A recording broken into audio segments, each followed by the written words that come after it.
وابستہ ہے امید میری تیرے کرم سے۔ معزز سامعین کرام، پردہ نشین خواتین اسلام، دنیا کی ترقی کے لیے اور دنیا میں نام کمانے کے لیے انسان بہت سے حربے استعمال کرتا ہے، جائز اور ناجائز، سچ اور جھوٹ، سارے طریقے وہ اپناتا ہے۔ رشوت دے کر اونچے منصبوں تک پہنچتا ہے، جعلی کاموں کو کر کر وہ بلڈنگیں بنا لیتا ہے، رشوت دے کر وہ پارلیمنٹ تک پہنچ جاتا ہے، لیکن دین کی ترقی کے لیے نہ غلط حربے استعمال کرنے کی جسارت ہوگی، نہ رشوت چلے گی، نہ کسی کی طاقت کام آئے گی۔ اللہ کے پاس پہنچنے کے لیے اور اللہ کے پاس نام کمانے کے لیے محنت درکار ہے، قربانی کی ضرورت ہے۔ دنیا کی ترقی کے لیے بسا اوقات کچھ بھی نہیں کرنا پڑتا، ڈائریکٹ وہ اونچے منصب تک پہنچ جاتا ہے۔ جس کے پاس پیسہ ہے وہ جو چاہے دنیا کی ترقی کر سکتا ہے۔ آج کل یہ بات ہمارے لیے سمجھنا بہت آسان ہے کہ بڑے بڑے مالداروں کے لیے اونچے اونچے منصبوں تک پہنچنے کے لیے کچھ بھی نہیں کرنا پڑتا، پانی کی طرح پیسے کو بہا دیا جاتا ہے اور گھر بیٹھے بیٹھے اس کے پاس ڈگری آ جاتی ہے۔ سارا کام پیسے کا کھیل ہوتا ہے اور پیسے کے ذریعے سے دنیا کی ترقی کو حاصل کر سکتا ہے، لیکن دین کی ترقی کے لیے ایسا نہیں ہوگا۔ اللہ تبارک و تعالی نے دین کے اعتبار سے ترقی تک پہنچنے کے لیے اور اللہ کا مقرب بندہ بننے کے لیے دین میں، رات میں اور ہر لمحہ ہمیں محنت کرنی پڑتی ہے۔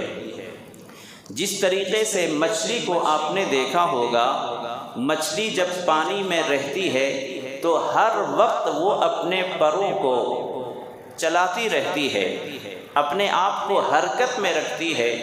جو مچھلی اپنے آپ کو حرکت میں رکھتی ہے وہی پانی پر ٹھہرتی ہے، پانی میں زندہ رہتی ہے۔ جو مچھلی تیرنا چھوڑ دے گی، اپنے آپ کو حرکت کرنا بند کر دے گی، وہ پانی میں زندہ نہیں رہ سکتی۔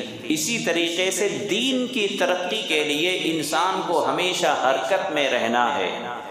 اگر کوئی 3 بھائی ہیں، 2 بھائی دکان چلائیں، تیسرا بھائی گھر میں بیٹھا رہے، گزارا ہو جائے گا۔ دین کے کام میں ہر ایک کو نماز پڑھنی ضروری ہے، دین کے کام میں ہر ایک کو مسجد آنا ضروری ہے۔ دنیا کے کام میں 2 بھائی دکان چلائیں، ایک گھر میں رہے، 2 بھائی گھر میں رہے، ایک بھائی دکان چلائے، نو پرابلم، دنیا گزر جائے گی، دنیاوی زندگی کامیاب ہو جائے گی۔ لیکن دین کے اعتبار سے اگر کسی کو ترقی حاصل کرنا ہے، دین کے اعتبار سے اللہ کا مقرب بندہ بننا ہے، تو 3 بھائی میں 2 بھائی نماز پڑھیں گے، مسجد آئیں گے، کام نہیں چلے گا۔ 3 بھائیوں کو بھی اللہ کے فرض پر عمل کرنا ضروری ہوگا، 3 بھائیوں کو نماز کا پابند ہونا ضروری ہوگا، جھوٹ سے پرہیز کرنا ضروری ہوگا۔ ایسا نہیں ہے کہ 2 بھائی دین کے اعتبار سے نمازی ہیں، تہجد گزار ہیں، اور تیسرا بھائی گھر میں بیٹھا رہے، شراب پیتا رہے، گناہ کرتا رہے اور قیامت کے دن اس کا بیڑا پار ہو جائے۔ ایسا نہیں ہوگا۔ قیامت کے دن ہر ایک کو ایک ایک نیکی کی ضرورت پڑے گی، کوئی کسی کے کام آنے والا نہیں ہے۔ اولاد باپ سے بھاگے گی، باپ اولاد سے بھاگیں گے، رشتہ دار ایک دوسرے سے بھاگیں گے، کوئی کسی کے کام آنے والے نہیں ہوں گے۔ یہ قیامت کے دن کا منظر ہے۔ معلوم یہ ہوا کہ دین میں اگر ہمیں ترقی حاصل کرنا ہے، دین میں اگر ہمیں نام کمانا ہے، اللہ کے فرشتوں کی مجلس میں اگر ہمارا ذکر ہونا ہے، تو ہمیں دنیا کے اندر قربانی دینی ہوگی، دنیا کے اندر ہمیں راتوں کو جاگنا ہوگا، دنیا کے اندر نفس اور شیطان کی خواہشوں سے، بہکاووں سے ہمیں بچنا ہوگا، جب جا کر اللہ کے پاس ہمارا نام ہوگا اور اللہ کے پاس ہم کامیاب ہو سکیں گے۔ لیکن ہمیں یہاں الٹا سمجھ میں آتا ہے اور دیکھنے میں بھی ہمیں الٹا نظر آتا ہے۔ شریعت کے اعتبار سے ہر شخص دیندار نہیں بنتا، دین کے اعتبار سے ہر آدمی شریعت کا پابند نہیں بنتا، ہر آدمی گھر کے ہر فرد مسجد کو نہیں آتے، لیکن دنیا کے اعتبار سے ہر شخص الگ الگ بزنس کر رہا ہوتا ہے، ہر شخص اپنی اپنی بینک بیلنس بنانے کی فکر میں رہتا ہے، ہر شخص اپنے اپنے الگ الگ مکان بنانے کی کوشش کرتا ہے، جبکہ دنیا کے اعتبار سے 3 بھائی میں ایک بھائی بھی اگر کاروبار اچھا کر لیتا ہے، دوسرے بھائیوں کا گزارا ہو سکتا ہے۔ دین کے اعتبار سے ہر ایک کو عمل کرنا ضروری ہے، دین کے اعتبار سے ہر ایک کو نماز پڑھنا ضروری ہے، سچ بولنا ضروری ہے، حلال و حرام کی تمیز کرنا تینوں بھائیوں کو ضروری ہے، لیکن ہمیں دکھائی دے رہا ہے اس کا الٹا۔ میرے دوستو، جب سوچیں گے تو ہمارے دل پر اس کا اثر ہوگا اور ہمیں اپنی زندگی کو بدلنے میں مدد ملے گی کہ کرنا کیا چاہیے اور کر کیا رہے ہیں۔ دنیا کے اعتبار سے جس طرح چلو اگر 3 بھائی بھی اپنے اپنے الگ کاروبار کرتے ہیں، منع نہیں ہے، لیکن گنجائش تھی، لیکن کوئی رکتا نہیں ہے۔ دنیا میں ترقی ہر ایک کو چاہیے، دنیا میں نام کمانا ہر ایک کو چاہیے، دنیا میں اچھی زندگی گزارنا ہر ایک چاہتا ہے، لیکن یہ چند سالوں کی زندگی ہے، چند سالوں کی زندگی ہے، بلکہ آخرت کے اعتبار سے اگر دیکھا جائے تو چند لمحے کی زندگی ہے، چند لمحے کی یہ دنیا کی زندگی ہے۔ قیامت میں جب وہ زندگی ملے گی، ہمیشہ ہمیش کی زندگی ہوگی، اس زندگی میں کوئی فنا نہیں ہے، اس زندگی میں کوئی ختم ہونا اور گھٹنا نہیں ہے۔ جو جنت میں جائے گا ہمیشہ جنت میں رہے گا، جو جہنم میں جائے گا ہمیشہ جہنم میں رہے گا، وہاں موت نہیں آئے گی۔ تو آخرت کی زندگی کے مقابلے میں دنیا کی زندگی چند سیکنڈ کی زندگی ہوئی۔ اس چند سیکنڈ کی زندگی کے لیے ہر آدمی دن رات محنت کرتا ہے، اپنی طاقت سے زیادہ محنت کرتا ہے، جبکہ یہ چند سیکنڈ کی زندگی ہو گئی آخرت کے مقابلے میں۔ میرے دوستو، جب آنکھ ہماری بند ہوگی، اس کے بعد جو زندگی ہماری شروع ہوگی، جو کبھی ختم نہیں ہوگی، ہمیں اس زندگی کے لیے کتنی تیاری کرنے کی ضرورت ہے، یہ کوئی اور نہیں بتائے گا، یہ مذہب اسلام بتاتا ہے۔ اسلام کے اندر اس دنیا کی زندگی کی باتیں بتاتا ہے ہی، دنیا میں کیسی زندگی گزارنا ہے۔ آخرت کی زندگی کے بارے میں دنیا کے کسی مذہب میں آپ کو بات نہیں ملے گی، دنیا کے کسی مذہب میں یہ باتیں آپ کو بتانے والا کوئی نہیں ملے گا۔ یہ صرف اور صرف مذہب اسلام کی خصوصیت ہے کہ وہ انسانوں کو بتاتا ہے کہ تم دنیا میں کس لیے آئے، دنیا میں تجھے کس لیے بھیجا گیا ہے۔ اور جب انسان یہ سمجھتا ہے کہ ہم دنیا میں کس لیے آئے ہیں، تو یہاں رہ کر وہ وہاں کی بھی تیاری کرتا ہے، یہاں رہ کر وہ آخرت کی تیاری کرتا ہے۔ تو عقل مند وہ ہے جو اپنی اس مختصر سی زندگی میں ہمیشہ رہنے والی زندگی کی تیاری کر لے، ہمیشہ رہنے والی کی زندگی کے لیے توشہ بھیج لے۔ میرے دوستو، اللہ کا جو جتنا قریب ہوتا ہے، اللہ کے جو جتنا قریبی ہوتا ہے، محبوب ہوتا ہے، اللہ تبارک و تعالی اتنے ہی ان کو حالات سے گزارتا ہے، اتنے ہی ان پر آزمائشیں آتی ہیں۔ میں نے بتایا کہ دنیا کی ترقی کے لیے کوئی پریشانی نہیں ہے، پیسہ ہے، سورس ہے، آپ کوئی بھی ترقی حاصل کر سکتے ہیں، کوئی بھی ڈگری حاصل کر سکتے ہیں۔ آپ ایگزام ہال میں نہیں جائیں گے، ڈگری آپ کے گھر پر آ جائے گی۔ آج کل رشوت کے سہارے کیا نہیں ہو سکتا، انسان خریدا جا سکتا ہے، وکیل خریدے جا سکتے ہیں، ججز خریدے جا سکتے ہیں، پارلیمنٹ خریدا جا سکتا ہے، پیسے سے کیا نہیں ہو رہا ہے۔ لیکن آپ ذرا بتائیں، اللہ تبارک و تعالی کے پاس کسی کو اگر سوال کی جو جگہ ہے جہاں سے ہمیں گزرنا ہے، وہاں کسی کے پیسے سے کام چل سکتا ہے، کسی کی طاقت سے کام چل سکتا ہے، کسی کی شہرت سے کام چل سکتا ہے، کسی کے نسبت سے کام چل سکتا ہے؟ نہیں، وہاں صرف اور صرف آپ دنیا میں کیا کر کے آئے، دنیا میں آپ نے کیا عمل کیا، اللہ کے لیے آپ نے کیا کیا ہے، شریعت پر کتنا آپ چلے ہیں، قرآن اور حدیث کی باتوں پر آپ نے کتنا عمل کیا ہے، تم ایک دوسرے کے حقوق کو کتنا عمل کیے ہو، یہی ساری باتیں وہاں پوچھی جائیں گی۔ تم نے دنیا میں کیا کمایا، کیا کیا، وہ دنیا کے اندر ہی رہ جاتا ہے، لیکن آخرت میں اللہ تبارک و تعالیٰ کے پاس ہمیں کامیاب ہونے کے لیے دین کے اعتبار سے ہمیں آگے بڑھنا ضروری ہے، دین کے اعتبار سے ہمیں بیدار ہونا ضروری ہے۔ تو اللہ تبارک و تعالیٰ جس بندے سے جتنی محبت فرماتا ہے اتنا ہی ان کو آزماتا ہے۔ حضور اکرم صلی اللہ علیہ وسلم نے فرمایا کہ اللہ کے جو جتنا قریب ہوتا ہے دین کے راستے میں ان کو اتنی ہی تکلیف ہوتی ہے، اور سب سے زیادہ میں ستایا گیا ہوں دین کے راستے میں، اللہ کے پیغام کو لے کر۔ رسول اللہ صلی اللہ علیہ وسلم نے مثال دے کر فرمائی کہ اللہ کے نیک بندوں کی طرف پریشانی ایسے ڈھلتی ہے، ایسے بہتی ہے جیسے ڈاؤن میں، ڈھلکان میں پانی بہتا ہے۔ اگر کوئی نشیبی زمین ہو، جو ڈاؤن ہو، جو نشیبی ہو، وہاں پانی آپ گرائیں گے تو فوراً پانی بہہ جائے گا، بغیر کسی تاخیر کے، بغیر کسی رکاوٹ کے۔ اسی طرح اللہ کے نیک بندوں کی طرف پریشانیاں ایسے ہی جاتی ہیں۔ آج دیکھ لیں، ہم اتنے دیندار نہیں ہیں، صحابہ کرام جیسے پاک باز اور ان نفوس قدسیہ جیسے ہمارے دل و دماغ نہیں ہیں، نہ ہمارا کردار ہے، نہ ہماری وہ زندگی ہے۔ لیکن آج اس زمانے میں بھی ہم جیسے گنہگار آدمیوں پر کتنی پریشانیاں ہیں۔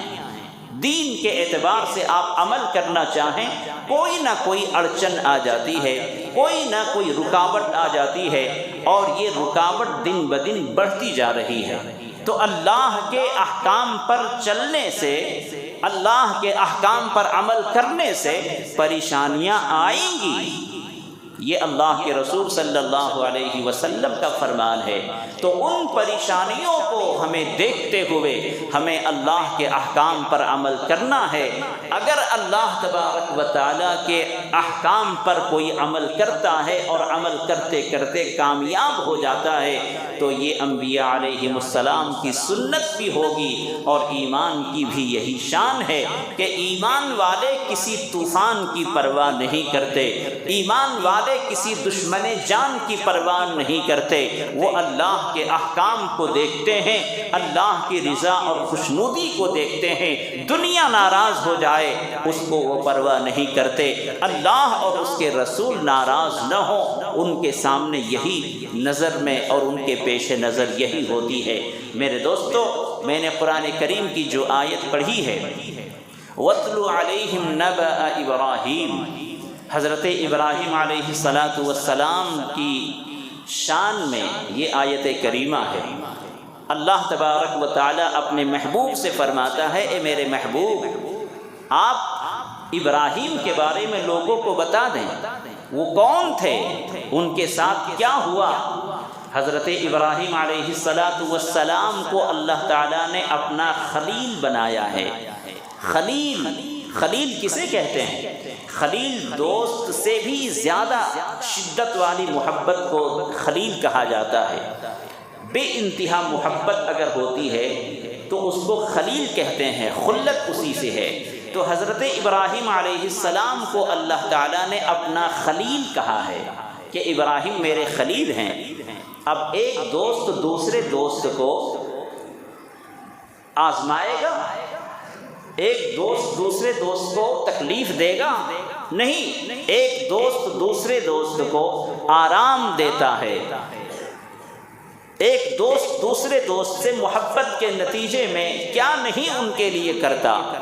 لیکن اللہ تبارک و تعالی فرماتا ہے، وَاتْلُ عَلَيْهِمْ نَبَأَ إِبْرَاهِيمَ وَإِذِ ابْتَلَىٰ إِبْرَاهِيمَ رَبُّهُ بِكَلِمَاتٍ فَأَتَمَّهُنَّ۔ اللہ نے اپنے ابراہیم کو جو خلیل کہا ہے، حضرت ابراہیم علیہ السلام کو اپنا دوست بنایا ہے، تو بس یوں ہی نہیں بلکہ اللہ تعالیٰ فرماتا ہے، فخر کے ساتھ فرماتا ہے اپنے حبیب جناب محمد رسول اللہ صلی اللہ علیہ وسلم سے کہ اے حبیب، آپ میرے ابراہیم کے بارے میں بتا دیں، وہ کیسے تھے، وہ کیا تھے، ان کے ساتھ کیا پریشانیاں آئی تھیں۔ وَإِذِ ابْتَلَىٰ إِبْرَاهِيمَ رَبُّهُ بِكَلِمَاتٍ فَأَتَمَّهُنَّ۔ اللہ تعالیٰ بہت شان کے ساتھ فرماتا ہے کہ وَاتْلُ عَلَيْهِمْ نَبَأَ إِبْرَاهِيمَ، اور وَإِذِ ابْتَلَىٰ إِبْرَاهِيمَ رَبُّهُ بِكَلِمَاتٍ، کہ اور ابراہیم کے رب نے جب ان کو آزمایا، جب ان کا امتحان لیا، تو ابراہیم نے تمام امتحانوں کو، آزمائشوں کو پورا کر دیا۔ یہ اللہ تعالیٰ سرٹیفکیٹ دے رہا ہے، یہ اللہ تبارک و تعالیٰ حضرت ابراہیم علیہ السلام کے بارے میں فرما رہا ہے کہ رب نے، ابراہیم کے رب نے ابراہیم کو جانچا، امتحان لیا، آزمائش لی، اور انہوں نے وہ پورا کر دیا۔ یہ کتنی بڑی بشارت کی بات ہوگی، اور کتنے اس اسٹوڈنٹ کی صلاحیت اور ہمت کی بات ہوگی، ان کی خوبیوں کی بات ہوگی کہ ٹیچر خود کہہ دے کہ میں نے ان کا امتحان لیا اور یہ کامیاب ہو گیا۔ اگر کسی ٹیچر نے کسی اسٹوڈنٹ کے بارے میں یہ کہہ دیا تو سند اور سرٹیفکیٹ سے بڑھ کر یہ بات ان کی شہادت کے درجے میں ہو گئی کہ وہ اپنے اسٹوڈنٹ کے بارے میں شہادت دے رہا ہے، گواہی دے رہا ہے کہ ہاں میں نے ان سے چند سوالات کیے اور انہیں بہت اچھا جواب دیا۔ اللہ تبارک و تعالی حضرت ابراہیم علیہ السلام کے بارے میں یہی فرماتا ہے کہ میں نے ابراہیم کو امتحان لیا، جانچا، اور وہ تمام امتحان میں پورے کے پورے اترے۔ حضرت ابراہیم علیہ السلام کن کن امتحانات سے، کن کن آزمائشوں سے گزرے ہیں، تاریخ کی کتابوں میں بہت واقعات پڑے ہیں اور بہت تفصیل کے ساتھ یہ واقعات بیان کیے گئے ہیں۔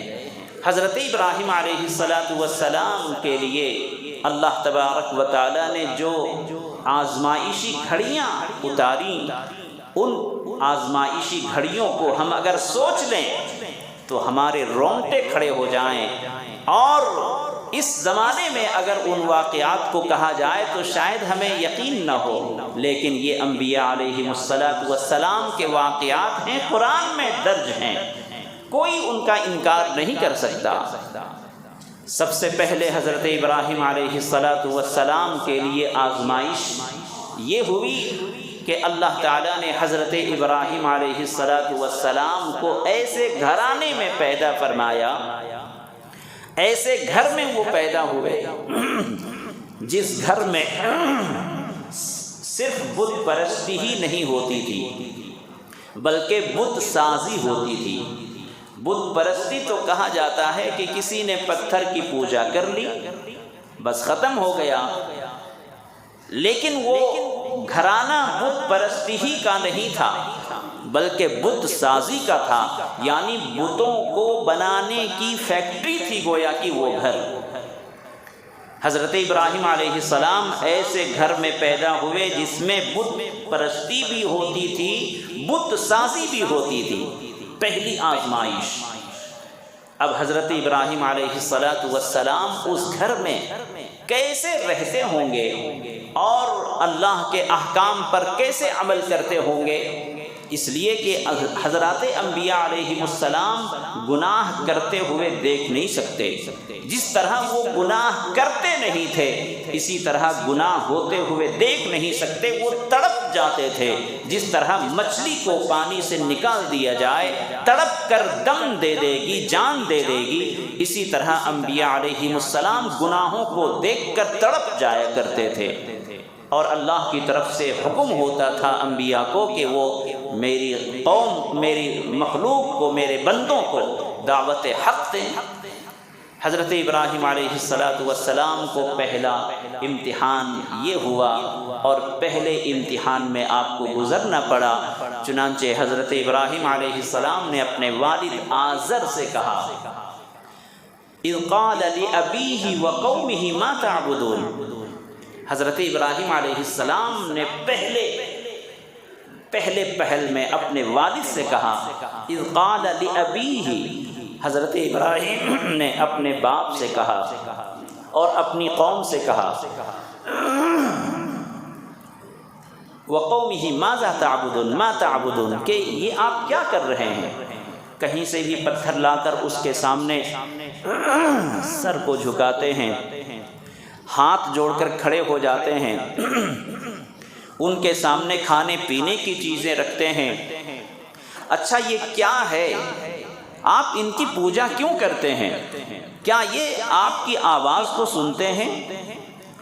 آپ کی آواز کو نہیں سنتے جب تم پکارتے ہو، اور یہ تمہیں کوئی نفع اور نقصان بھی نہیں دیتے ہیں، تو کیوں پوجتے ہو؟ قرآن میں یہ سب آیتیں موجود ہیں۔ اذ ینفعونکم اذ تدعون او ینفعونکم او یضرون، کہ جب آپ ان کو پکارتے ہیں تو یہ سنتے ہیں کیا؟ جب آپ ان کو پکارتے ہیں سنتے نہیں، تو اپنی پریشانی جب ان کو سنائیں گے تو یہ آپ کی کیا مدد کریں گے، کیا نفع پہنچائیں گے؟ حضرت ابراہیم علیہ السلام نے پہلا دعوت حق اپنے باپ کے سامنے پیش کی۔ باپ کے کان کھڑے ہو گئے کہ یہ میرے بیٹے نے اور میرے کوکھ سے، میری بیوی کے کوکھ سے جنم ہونے والے بچے نے مجھے اتنی بڑی بات کہہ دی۔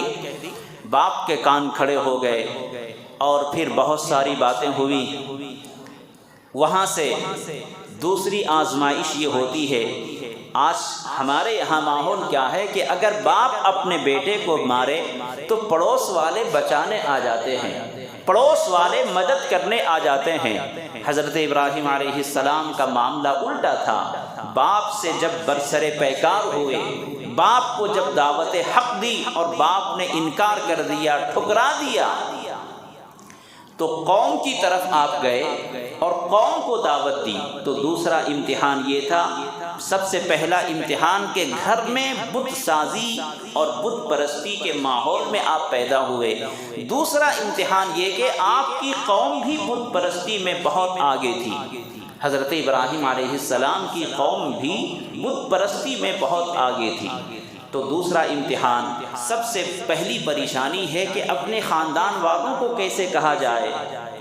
دوسروں کو دعوت و تبلیغ دی جا سکتی ہے، لیکن اپنے گھر میں اپنے خاندان والوں کو دعوت دینا بہت مشکل ہوتا ہے، ان سے ٹکرانا بہت مشکل ہوتا ہے۔ دوسروں کے سامنے آپ کہہ کر چلے آئے، کوئی بات نہیں، لیکن جس گھر میں آپ 24 گھنٹے رہتے ہیں، جن کے ساتھ آپ کا اٹھنا بیٹھنا ہے، وہاں دعوت و تبلیغ کا فریضہ انجام دینا بہت مشکل ہوتا ہے۔ حضرت ابراہیم علیہ السلام باپ سے بھی کٹ گئے۔ پہلا امتحان قوم کے سامنے جب کہا تو قوم نے بھی انکار کر دیا۔ دوسرا امتحان، تیسرا امتحان یہ ہے کہ اس علاقے کا جو بادشاہ تھا نمرود، دھیرے دھیرے وہاں تک یہ خبر پہنچ گئی کہ میری سلطنت میں ایک ایسا بچہ ہے جو ایک دوسرے رب کی دعوت دیتا ہے، دوسرے رب کی عبادت کی دعوت دیتا ہے، نمرود اپنے آپ کو رب کہتا تھا، نمرود اپنے آپ کو دنیا کا ایک خدا کہتا تھا کہ میں زمین کا خدا ہوں، میری عبادت کرو، میرے سامنے سجدہ کرو۔ تو اس بچے نے ایک دوسرے رب کی عبادت کی دعوت چلا رکھی ہے، اس میں تو ہماری سلطنت ختم ہو جائے گی، لوگ ہم سے کٹ جائیں گے۔ اب جب نمرود کو یہ بات معلوم ہوئی کہ ایک بچہ میری سلطنت میں ایسا پیدا ہوا ہے، نمرود نے حضرت ابراہیم علیہ السلام کو اپنے دربار میں آنے کا حکم دیا کہ ابراہیم کو میرے دربار میں حاضر کیا جائے۔ قوم بھی دشمن ہو چکی ہے، باپ اور خاندان کے لوگ بھی دشمن ہیں، سب نے بیزارگی کا اظہار کر دیا ہے۔ حضرت ابراہیم علیہ السلام نمرود کے گھر میں، نمرود کے دربار میں حاضر ہوئے، اور نمرود نے آپ کے چہرے کو، آپ کے بشرے کو، آپ کے جسم و قامت کو دیکھنے کے بعد نمرود نے بڑے گھمنڈ سے کہا کہ تم سنا ہے کہ تم میری عبادت نہیں کرتے، تم مجھے رب نہیں مانتے، آخر تم کسے اپنا رب مانتے ہو؟ تو حضرت ابراہیم علیہ السلام نے فرمایا کہ تو انسان ہے میری طرح، میں اس ہستی کو اپنا رب مانتا ہوں جو کائنات کا خالق و مالک ہے، جو کائنات کو کھلاتا پلاتا ہے، کائنات اس کے قبضے میں ہے، موت و حیات اس کے قبضے میں ہے، میں اس ہستی کو اپنا رب مانتا ہوں۔ اب یہ نمرود نے سنا کہ موت و حیات کا مالک جو ہے اس کو یہ رب مانتا ہے، تو نمرود نے کہا کہ یہ کام تو میں بھی کر سکتا ہوں، میں بھی اپنی رعایا کو کھلاتا پلاتا ہوں، اناج اور غلے دیتا ہوں، اور میں بھی موت و حیات کا مالک ہوں، میں بھی آدمی کو زندہ کرتا ہوں، آدمی کو مارتا ہوں۔ اس نے کہا، نمرود نے، کہ ابھی تمہارے سامنے میں بتاتا ہوں کہ موت و حیات کا مالک میں کیسے ہوں۔ جلاد کو حکم دیا کہ آج جس کو مارنا ہے، جس کو سولی چڑھانا ہے، اس کو واپس لاؤ۔ جلاد نے لایا اور کہا کہ اس کو چھوڑ دو، اس کو نہ مارو، اس کو سولی نہ چڑھاؤ، اس کو بخش دیا گیا۔ چنانچہ نمرود کے سامنے اس جلاد نے اس کو آزاد کر دیا، جس کو آج مرنا تھا، جس کو آج سولی پہ چڑھنا تھا۔ نمرود نے کہا کہ تم آزاد ہو، اور جو بے قصور آدمی تھا، جلاد سے کہا نمرود نے کہ اس کی گردن اتار دو۔ جلاد نے اس کو مار دیا، اور اب نمرود کہتا ہے ابراہیم علیہ السلام سے کہ دیکھو یہ کام میں نے بھی کر دیا، جس کو مرنا تھا میں نے اس کو زندہ رکھا، اور جس کو زندہ رکھنا تھا زندہ رہتا اس کو میں نے مار دیا۔ ایک موٹا دماغ، موت و حیات کے مالک کا یہ مطلب نہیں تھا جو نمرود نے سمجھا۔ نمرود کے مطابق موت و حیات یہ ایسا لگا، حالانکہ موت و حیات کا مطلب کیا ہوتا ہے؟ موت اور حیات۔ حیات کسے کہتے ہیں؟ جو عدم میں تھا، جو نیست تھا اس کو ہست میں لایا، جو عدم میں تھا اس کو موجود بخشا، وجود بخشا۔ تو جو نہیں تھا اس کو پیدا کرنا یہ ہے حیات، جو نہیں تھا اس کو وجود میں لانا، اس کو زندگی بخشنا، یہ ہے حیات۔ اور نمرود نے اس کا غلط معنی مفہوم سمجھا۔ بہرحال حضرت ابراہیم علیہ السلام کے سامنے جب نمرود نے یہ بات کہی تو حضرت ابراہیم علیہ السلام نے اب دوسرے سوال میں انداز بدل دیا اور سوچا کہ نمرود کا موٹا دماغ ہے، اب ان کو ایسا ہی سوال کرنا تاکہ یہ لاجواب ہو جائے۔ حضرت ابراہیم علیہ السلام نے ایک آخری سوال کیا کہ میں اس ہستی کو اپنا رب مانتا ہوں، اس ہستی کو اپنا خالق و مالک سمجھتا ہوں، جو ہستی سورج کو مشرق سے نکالتا ہے مغرب میں ڈباتا ہے، مشرق سے نکالتا ہے مغرب میں ڈباتا ہے۔ اگر تم رب ہونے کا دعویٰ کرتے ہو تو اس کا الٹا کر کے بتا دے۔ میرا رب وہ ہے جو مشرق سے سورج کو نکال کر مغرب میں ڈباتا ہے۔ اگر تم رب ہو تو اس کا الٹا کر کے بتا دے کہ تو ادھر سے نکال اور ادھر ڈبا کر بتا دے۔ اتنا سننا تھا فبہت الذی کفر۔ حضرت ابراہیم علیہ السلام کے اس سوال کے جواب میں نمرود لاجواب ہو گیا، بوکھلا گیا، اور اب وہ ضد میں آ کر حضرت ابراہیم علیہ السلام کی جان لینے اور ان کو موت دینے پر آمادہ ہو گیا، اور پھر وہیں آگ روشن کری جاتی ہے۔ اپنے درباریوں سے کہتا ہے کہ ان کے لیے آگ روشن کرو۔ حضرت ابراہیم علیہ السلام اس آگ میں ڈالے جاتے ہیں۔ اللہ تعالیٰ اپنے فرشتے حضرت جبریل علیہ السلام سے فرماتے ہیں کہ اس آگ کو گل گلزار کر دو۔ یہ تیسرا امتحان تھا۔ چوتھا امتحان یہ ہوتا ہے کہ اللہ تعالیٰ حکم دیتا ہے کہ اے ابراہیم، اب تم اس علاقے میں دعوت و تبلیغ کا فریضہ انجام دے چکے، لوگ نہیں مانے، تمہاری دعوت کا انکار کرتے رہے، تمہاری دعوت کو قبول نہیں کیا، اس لیے اب اس علاقے کو چھوڑ کر دوسرے علاقے میں چلے جاؤ۔ سیم حضرت ابراہیم علیہ السلام کو ایسا ہی حکم دیا گیا جیسے ہمارے آقا صلی اللہ علیہ وسلم کو حکم دیا گیا تھا کہ مکے سے آپ ہجرت کر جائیں، مدینہ چلے جائیں۔ حضرت ابراہیم علیہ السلام جو ہمارے جد امجد ہیں، وہی حکم ان کو بھی ہوا۔ چنانچہ حضرت ابراہیم علیہ السلام اپنی بڑی بیوی سارہ کو لے کر چلے گئے اور جہاں جانا تھا دعوت و تبلیغ کا فریضہ انجام دیتے رہے، لیکن چونکہ اولاد نہیں تھی حضرت سارہ علیہ السلام سے، تو ہمیشہ حضرت ابراہیم علیہ السلام دعا فرماتے تھے کہ اے اللہ، میرے بڑھاپے کے لیے کوئی سہارا نہیں ہے، کوئی اولاد مجھے دے دے۔ حضرت ابراہیم علیہ السلام اولاد کی دعا بھی کرتے تھے۔ اسی میں آپ کی دوسری شادی ہوئی حضرت حاجرہ علیہ السلام سے۔ اللہ تعالیٰ نے 80 پر 7 سال کی عمر میں حضرت ابراہیم علیہ السلام کو حضرت اسماعیل علیہ السلام کی شکل میں ایک بیٹا عطا فرمایا۔ 4 امتحان گزرے، 5واں امتحان یہ ہے، اللہ تعالیٰ نے حضرت ابراہیم علیہ السلام کو خواب دکھلایا۔ وہ تو خواب کا بعد میں ذکر آئے گا۔ 5واں حکم یہ آیا کہ آپ اپنی بیوی اور شیرخوار بچے کو وادی غیر ذی زرع میں چھوڑ کر آ جاؤ۔ مکے میں اس وادی میں، اس جنگل میں جہاں چرند و پرند کا نام و نشان نہیں، جہاں پانی نہیں، وہاں آپ جا کر چھوڑ کر آ جائیں۔ حضرت ابراہیم علیہ السلام اپنے بیٹے 80 پر 7 سال کی عمر میں کتنی امید و تمنا کے ساتھ بچہ ہوا، اللہ نے حکم دیا کہ آپ ان کو وہاں چھوڑ کر آ جائیں مکے کے اندر۔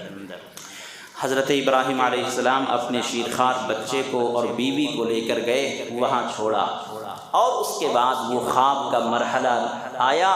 اللہ تعالیٰ نے حضرت ابراہیم علیہ السلام کو خواب دکھلایا کہ وہ اپنے بیٹے حضرت اسماعیل علیہ السلام کو ذبح کر رہے ہیں۔ کئی دن تک مسلسل یہ خواب جب نظر آتا ہے تو آخرکار حضرت ابراہیم علیہ السلام انہی بیٹے کو قربان کرنے کے لیے چلے جاتے ہیں، اور آخر میں قربانی ہوتی ہے۔ کس کی ہوتی ہے؟ وہ جنتی میڑھے کی قربانی ہوتی ہے۔ اسی وقت حضرت ابراہیم علیہ السلام کو یہ بشارت اللہ تعالیٰ فرماتا ہے، وَإِذِ ابْتَلَىٰ إِبْرَاهِيمَ رَبُّهُ بِكَلِمَاتٍ فَأَتَمَّهُنَّ کہ اے ابراہیم میرے خلیل، میں نے جتنے بھی امتحان لیے تھے تم نے سارے امتحان کا جواب صحیح دے دیا، ساری آزمائشوں میں تم پورے اترے، اور اب دیکھو یہ جو آج تو نے قربانی دی ہے، میں قیامت کی صبح تک یہ قربانی کو جاری رکھوں گا۔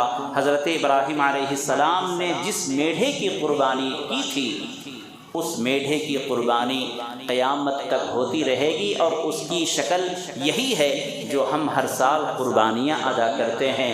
حضور اکرم صلی اللہ علیہ وسلم نے فرمایا کہ اگر کسی کے اوپر قربانی واجب ہے تو قربانی کرنا ان کے لیے ضروری ہے۔ ہر سال اگر ان کے اوپر قربانی واجب ہے تو ہر سال کرے، کسی سال گیپ نہیں ہونا چاہیے۔ ہمارے یہاں مسئلہ یہ ہے، ایک سال قربانی کرتے ہیں، دوسرے سال نہیں کرتے، بولتے ہیں کہ حضرت گئے سال ہمیں اپنی طرف سے دیے تھے، یہ سال دوسرے کی طرف سے دینا ہے۔ ایسا نہیں، قربانی کے مسئلے کو سمجھنا ضروری ہے۔ قربانی ایسی ہی ہے جس طریقے سے زکوٰۃ ہے۔ زکوٰۃ اگر ہر سال آپ پر فرض ہے تو ہر سال آپ کو زکوٰۃ دینا ہے۔ اسی طرح قربانی اگر آپ پر واجب ہے تو ہر سال آپ کو قربانی دینا واجب ہے۔ اور گھر میں جتنے صاحب حیثیت ہیں سب کی طرف سے الگ الگ قربانی واجب ہے۔ ایسا نہیں کہ گھر میں ایک بھائی نے دے دی تو سارے لوگوں کی طرف سے کافی ہو جائے، ایسا نہیں ہے۔ گھر میں اگر مشترک فیملی ہے، جوائنٹ فیملی ہے، سارے بھائی کماتے ہیں لیکن والد کو ذمہ داری دے دی ہے، وہی سرپرست ہیں، ساری کمائی ان کے پاس جمع ہوتی ہے، تب تو ایک قربانی کافی ہے، والد اپنی طرف سے کر دے۔ لیکن ہر بیٹے الگ الگ اپنی کمائی رکھتے ہیں، ہر ایک کا اپنا کاروبار ہے، تو تمام بھائیوں کا اپنی طرف سے قربانی دینا واجب ہے۔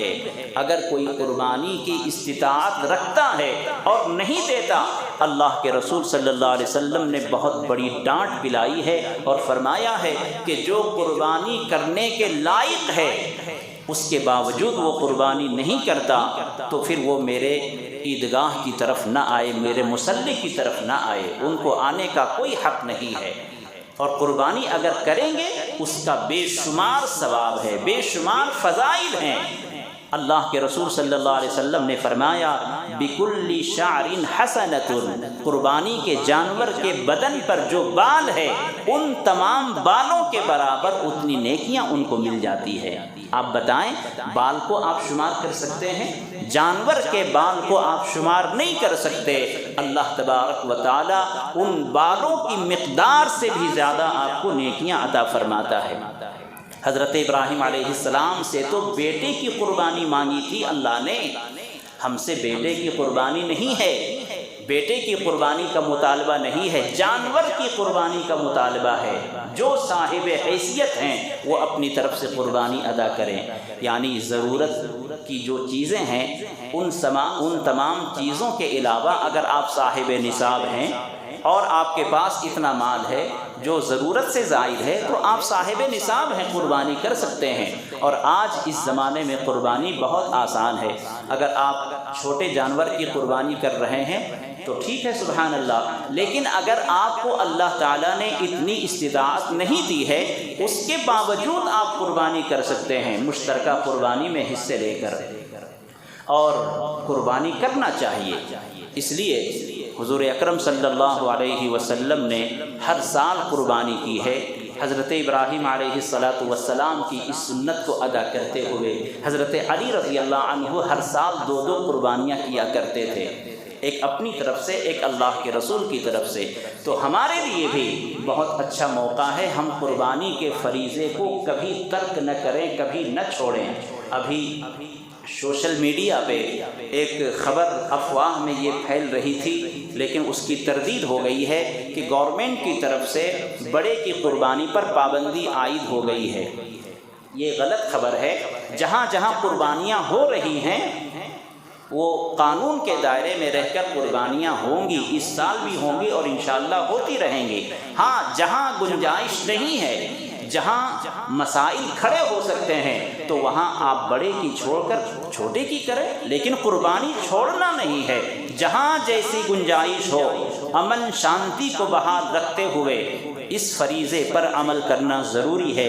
اس لیے آپ تمامی حضرات سے گزارش ہے، قربانی کا سیزن ہے، آنے والے دنوں میں آج 23 ذی القعدہ ہے، انشاءاللہ آپ حضرات جو جانور خرید کر اپنے گھروں میں رکھتے ہیں، پالتے ہیں، ان سے گزارش ہے کہ پاکی صفائی کا خیال رکھیں، کسی کو تکلیف نہ پہنچنے دیں، خاص طور سے اپنے اپنے گھروں کے سامنے پاک رکھیں۔ اپنے اپنے گھروں کے سامنے کو آپ پاک رکھیں گے پورا محلہ صاف ہوگا۔ آج ایک صاحب نے بڑی درد مندانہ اپیل کی ہے کہ حضرت آپ مائک پر اعلان کریں کہ گھروں کے سامنے، کسی کے دوسرے گھر کے سامنے کوئی کچرا نہ ڈالے۔ میرے دوستو، یہ میرے کہنے کی بات ہے۔ آپ کھانا کھاتے ہیں، اگر کیلا آپ نے کھایا ہے تو چھلکا کسی دوسرے کے مکان پر پھینکیں گے، آپ سے بہتر تو جانور ہے۔ یہ مسجد سے اعلان کرنے کی ضرورت نہیں ہے، یہ مسجد سے آپ کو بتانے کی چیز نہیں ہے، یہ تو ہماری عقل میں خود آنے کی چیز ہے کہ ہم دوسرے کے گھر کے سامنے کچرا کیسے پھینک سکتے ہیں۔ ایک مسلمان ہونے کے ناطے ہمیں یہ حکم دیا گیا ہے کہ راستے کو پاک صاف رکھو، اپنے گھر بار کو صاف رکھو، پاکی صفائی ہمارا آدھا ایمان ہے۔ پاکی صفائی کے بغیر ہماری کوئی عبادت نہیں ہو سکتی۔ ناپاک ہوں گے مسجد نہیں آ سکتے، بے وضو ہوں گے نماز نہیں پڑھ سکتے، بے وضو ہوں گے قرآن نہیں چھو سکتے۔ تو اگر ہمارا بدن پاک نہیں ہے، گھر پاک نہیں ہے، تو ہماری نماز کیسے ہوگی؟ جس راستے سے آپ گزر کر مسجد آئیں گے وہ راستہ پاک صاف نہیں ہے، ہماری گزرگاہیں پاک صاف نہیں ہیں، تو ہم کیسے مسلمان ہیں؟ لیکن معاف فرمائیں میرے دوستو، ہم مسلمانوں کی یہ پہچان ہو گئی ہے کہ مسلمان بہت غلیظ قوم ہے۔ یہ ہم اپنے آپ کو اپنا ایسا بنا لیا ہے کہ دوسرے لوگ ہمیں کہنے پر مجبور ہیں۔ سوچئے، اپنے حالات کو بدلیے۔ بی بی ایم پی کو گالی دینے سے کام نہیں چلے گا۔ ایک محلے میں اگر 2 گھر غیر مسلم کے ہیں، شرم آنی چاہیے۔ ہم مسلمانوں کو ہم کہتے ہیں صحبت کا اثر پڑتا ہے، آخر ہماری صحبت کا اثر ان پر کیوں نہیں پڑا؟ 2 گھر غیر مسلم ہیں، صبح سویرے فجر سے پہلے یا فجر کے بعد اپنے آپ کو پاک صاف کر کے اپنے گھروں کے سامنے جھاڑتے ہیں، پانی مارتے ہیں، پھر رنگولی وہاں ڈیزائن بناتے ہیں۔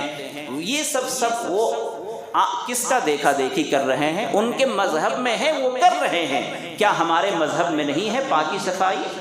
پاکی صفائی ہمارے مذہب میں ہے، ہمارے مذہب سے انہوں نے لے لیا ہے، اور ہم غلیظ قوم بنتے جا رہے ہیں، گندی قوم بنتے جا رہے ہیں۔ اس لیے ہمیں شرم آنی چاہیے، ہماری صحبت سے وہ نہیں بدلے اور ہم نے ان کی گندگی لے لی۔